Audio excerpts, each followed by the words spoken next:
La Côte d'Ivoire compte 22 671 000 habitants selon les résultats du 4e recensement général de la population et de l'habitat. Résultats dévoilés à l'issue du Conseil des ministres qui s'est tenu aujourd'hui au palais présidentiel. Vernissage cet après-midi d'une exposition photo sur l'histoire des ponts en Côte d'Ivoire. L'événement est initié par la RTI, la radiodiffusion télévision ivoirienne. Bonsoir à tous et merci de vous informer sur RTI 2. La population en Côte d'Ivoire est de 22 671 000 habitants avec plus d'hommes que de femmes. Ces résultats du recensement général de la population et de l'habitat, le 4e du genre lancé en mars dernier, ont été dévoilés aujourd'hui à l'issue du Conseil des ministres qui s'est déroulé au palais présidentiel. Le conseil présidé par le chef de l'État, Alassane Ouattara, était le tout dernier de l'année 2014. Dernier conseil des ministres donc de l'année 2014 a ajouté au recensement général l'information sur le nouveau prix du café. Le produit est fixé désormais à 650 francs CFA le kilogramme. Les détails avec le porte-parole du gouvernement, Bruno Koné-Nabagné. À fin décembre 2014, nous sommes exactement 23 millions d'habitants en Côte d'Ivoire. Sur ces 23 millions d'habitants, 49,7% exactement vivent en zone urbaine et la différence, 50,3% en zone rurale. Notre population comprend 51,7% d'hommes contre 48,3% de femmes. Et dans cette population, on dénombre 75,8% d'Ivoiriens, soit 17 172 995 Ivoiriens, et 5 491 972 personnes de nationalité étrangère, soit 24,2% de la population. Donc la Côte d'Ivoire continue d'être un gros pays d'immigration, un pays qui attire des personnes venant d'autres pays. Pour l'essentiel, c'est des pays de la sous-région. À la date d'aujourd'hui, nous sommes à un endettement qui est de 7 804 milliards de francs CFA.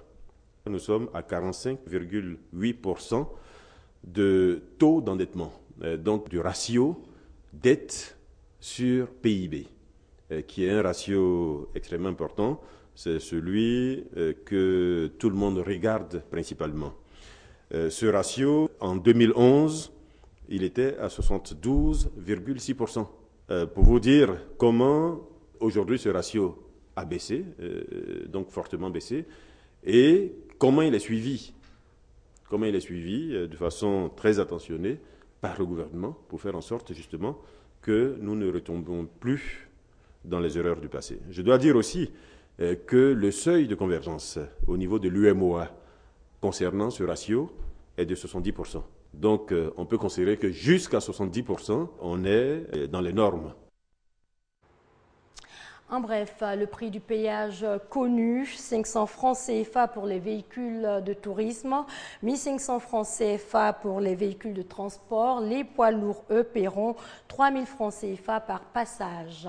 Concernant toujours le 3e point, dans le cadre des activités qui sont initiées à l'occasion de sa mise en service, une exposition photo sur l'histoire des ponts en Côte d'Ivoire se tient depuis cet après-midi ici même à la Maison de la Télévision à Cocody. L'exposition photo s'étendra sur une période de 1 mois. Elle prendra fin le 23 janvier 2015. La cour de la RTI envahie de ponts datant d'avant les indépendances. Jour 1 avant l'exposition initiée par la RTI sur les ponts construits en Côte d'Ivoire de la période coloniale à nos jours. Nous venons d'inaugurer le pont HKB, qui est un pont moderne, mais les Ivoiriens ne connaissent pas forcément les autres ponts qui ont été bâtis depuis le commencement donc, du développement de la Côte d'Ivoire. Donc la RTI, qui est la mémoire de la Côte d'Ivoire, saisit cette opportunité pour raconter une histoire, présenter aux habitants de la Côte d'Ivoire les ponts qui ont existé. Une exposition gratuite réservée à tout public.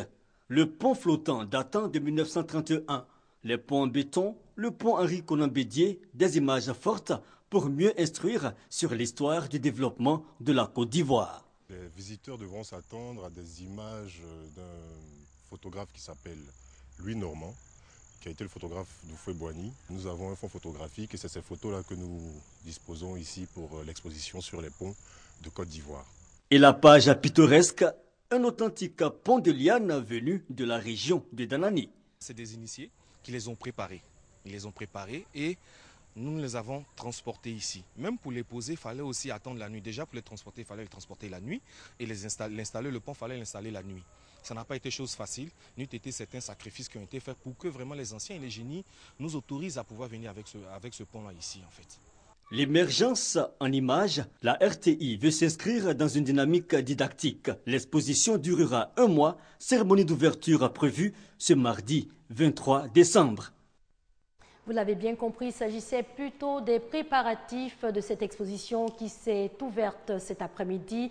Le vernissage a été donc effectué cet après-midi en présence des autorités, des personnalités, de nombreuses personnalités. Et l'exposition dure jusqu'au 25 janvier 2015. On poursuit avec ce communiqué. La commission paritaire de la carte d'identité de journalistes professionnels et de professionnels de la communication invite les journalistes et les professionnels des médias à procéder au retrait de leur carte de journaliste professionnel ou de professionnel de la communication à compter du mercredi 23 décembre 2014 auprès de son secrétariat permanent 6 à la cité administrative Tour C, 17e étage, porte 28.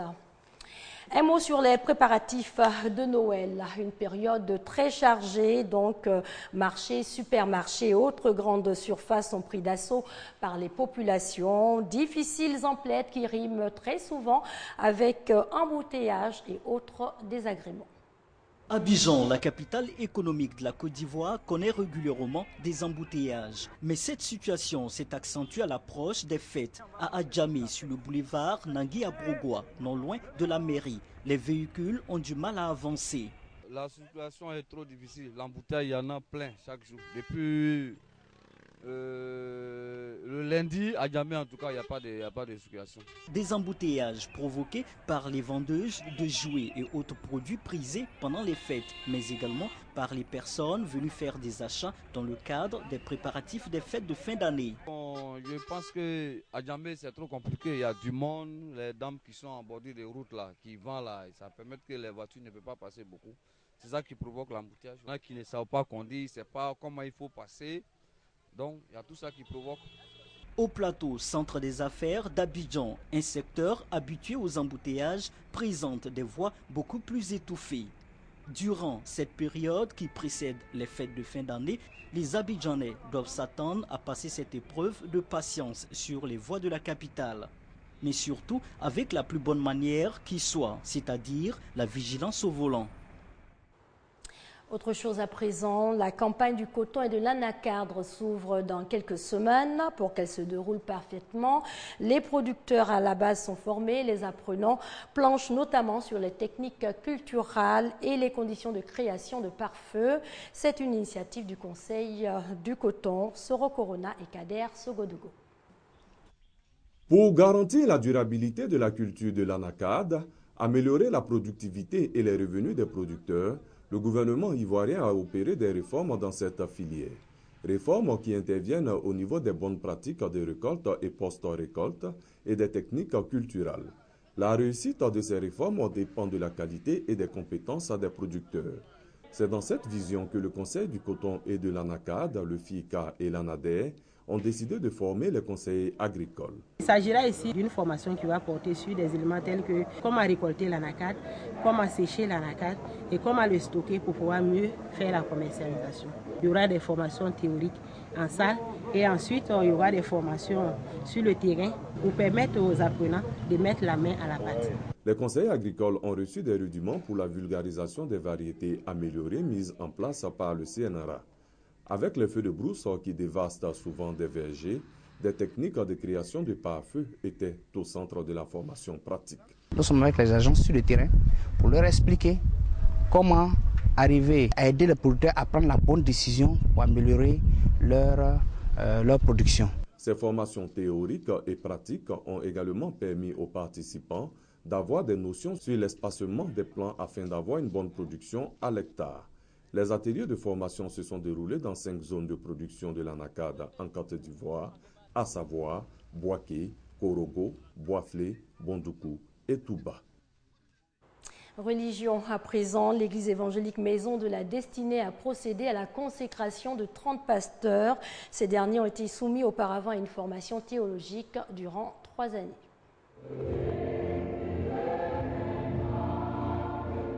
30 pasteurs de l'église de la Maison de la Destinée aptes à exercer leur fonction pastorale mais aussi à accomplir la mission évangélique. Après 3 ans de formation basée sur certains critères, entre autres, la maîtrise de la parole de Dieu, la distinction entre le bien et le mal, le respect du ministère pastoral, ces hommes de Dieu pourront désormais prêcher en toute quiétude la parole du Seigneur. Ils doivent aller gagner des âmes, mais surtout d'aller être des modèles, d'aller refléter l'image de Christ et prêcher l'évangile vrai, l'évangile authentique, l'évangile véridique. Le nom de Jésus. Consacrés, ces pasteurs s'estiment heureux, un bonheur qui, selon eux, concrétise l'appel de Dieu dans leur vie. C'est un sentiment de joie. Le Seigneur nous a appelés et nous avons répondu favorablement. Et en tant qu'ambassadrice de Christ, je crois que par la grâce de Dieu, nous saurons tout ensemble, le corps de Christ, aider ce peuple qui a besoin de Dieu pour aller de l'avant. C'est une nouvelle saison qui commence pour moi. Et je crois que le Seigneur m'appelle à aller et de faire comme lui, c'est-à-dire annoncer sa parole, enseigner son peuple et de faire de son peuple son disciple. Une nouvelle vie s'annonce donc pour ces élus de Dieu qui, à travers l'évangile biblique, entendent prêcher la bonne parole. Ils souhaitent également prôner la paix et la cohésion entre les différentes communautés religieuses. Et on termine en Grèce. En bref, le Parlement grec a échoué une 2e fois à élire le président de la République. En cas d'échec lundi prochain, le Parlement sera dissous et des élections législatives anticipées organisées début février. C'est ici que l'on s'arrête. Excellente soirée sur la RTI, les antennes de la RTI, la marque du service public.